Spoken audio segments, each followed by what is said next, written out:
Moroi shamwari dzangu, ndinonzwa kufara kukuonai. Ndinovimba muri kudzidzira sezvinogarotaura Mhamha Shona kuti kudzidza hakuperi, learning never ends.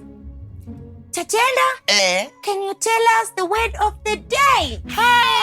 Shamwari, izwi ranhasi ndinorifarira zvisingaite. Okay. Nderekuti ngoma.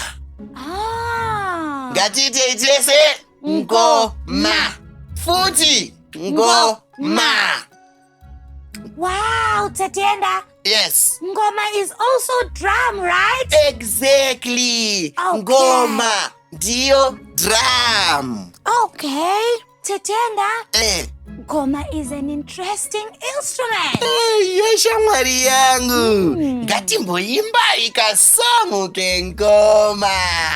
Okay. Tisati taimba nziyo yengoma, ngatimboona mufananidzo wayo. Okay.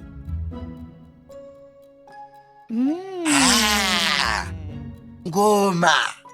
Ngatichiimbai nziyo yengoma. Inenge ichiti ngoma inorira kuti ngundu ngundu.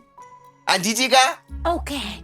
Ngoma inorira kuti ngundu ngundu. Ngatichiimba. Okay. Ngoma inorira kuti ngundu ngundu.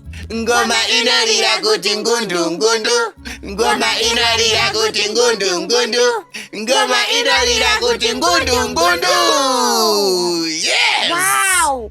What are the vowels for ngoma?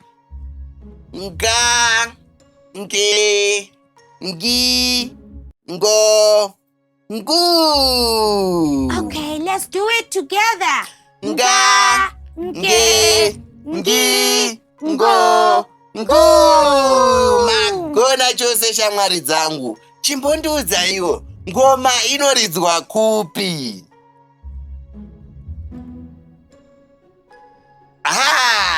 Ngoma inoridzwa kumitambo yakasiyana siyana, kumuchato kana kuchechi nekwakawanda-wanda. Even at birthdays. Chokwadi, nyangwe pazuva rako rekuzvarwa. Yes. And my friends, that was the word of the day. Chokwadi. So let's keep practicing and learning like Mhamha Shona always says. Kudzidza hakuperi, learning never ends. Until next time. Bye.